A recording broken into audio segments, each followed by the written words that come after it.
महापालिका निवडणुकीच्या प्रचारामध्ये मोदी उतरणार अशी चर्चा आहे। नमो भारत नमो ठाणे पोस्टरची चर्चा आता रंगू लागली आहे। पालिका निवडणुकीमध्ये मोदींच्या नावाचा वापर केला जातोय। ठाण्यातील तीनहात नाका परिसरात बॅनरबाजी केलेली पाहायला मिळते। ठाणे महानगरपालिका निवडणुकीकरता भाजपाने अखेर प्रचाराला सुरुवात केलेली आहे। बॅनर झळकलेले पाहायला मिळतात। संपूर्ण ठाण्यात जवळपास 16 ठिकाणी ठाणे मध्ये आता भाजपाच्या वतीने ही बॅनरबाजी करण्यात आलेली पाहायला मिळते।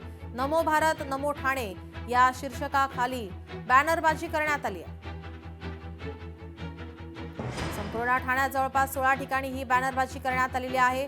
पंतप्रधान नरेंद्र मोदी यांचा फोटो, त्यांच्या नावाचा वापर या ठिकाणी आता या आगामी पालिका निवडणुकीच्या साठी वापर केला जातोय। आपले प्रतिनिधी मनीष गांगुडे आपल्यासोबत फोन लाईन वरून जोडलेत। मनीष, आपण पाहतोय या ठिकाणी भाजपाची ही रणनीती आता समोर येते। पंतप्रधान नरेंद्र मोदी यांचा फोटो लावून या ठिकाणी नमो भारत नमो ठाणे या पोस्टर या ठिकाणी लावण्यात आलेले आहेत।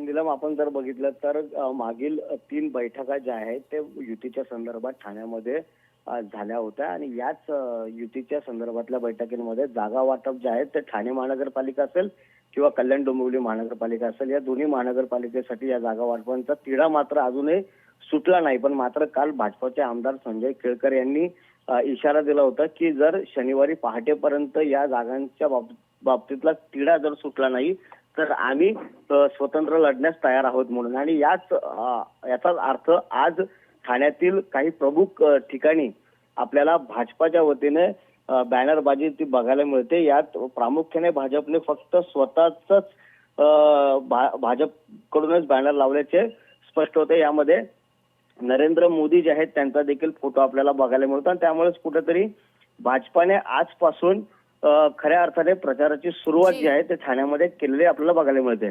नीलम जी मनीष, आपण पाहतो या ठिकाणी भाजपाची ही आता नवी रणनीती पाहायला मिळते।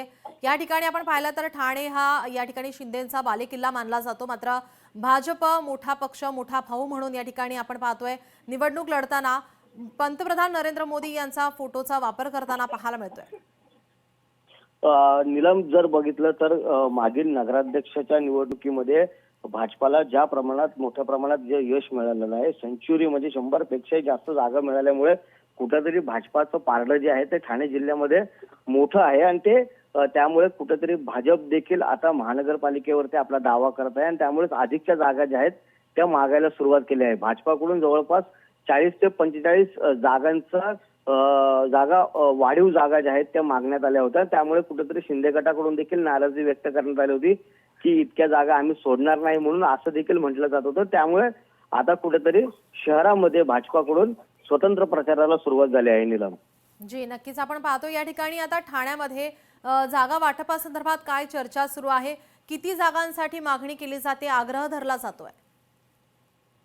साधारण भाजपचे जे नगरसेवक आहेत 2017 सालाचे एकूण 24 नगरसेवक ठाणे महानगरपालिकेमध्ये आहेत। त्यामुळे कुठेतरी गेल्या 9 वर्षामध्ये भाजपाची ताकद जी आहे ती मोठ्या प्रमाणात जिल्ह्यात आणि ठाण्यात वाढल्यामुळे भाजपकडून असं म्हटलं जातं की एकूण 60 जागांचा प्रस्ताव होता, पण 60 जागांवरून त्यांनी आता त्या जागा 40 ते 45 पर्यंत आणल्या आहेत। पण शिंदे सेनेकडून कुठेही धन्यवाद मनीष, आपण दिलेल्या या सविस्तर माहितीसाठी। लोकशाही मराठी ऐका, पहा, जागरूक रहा।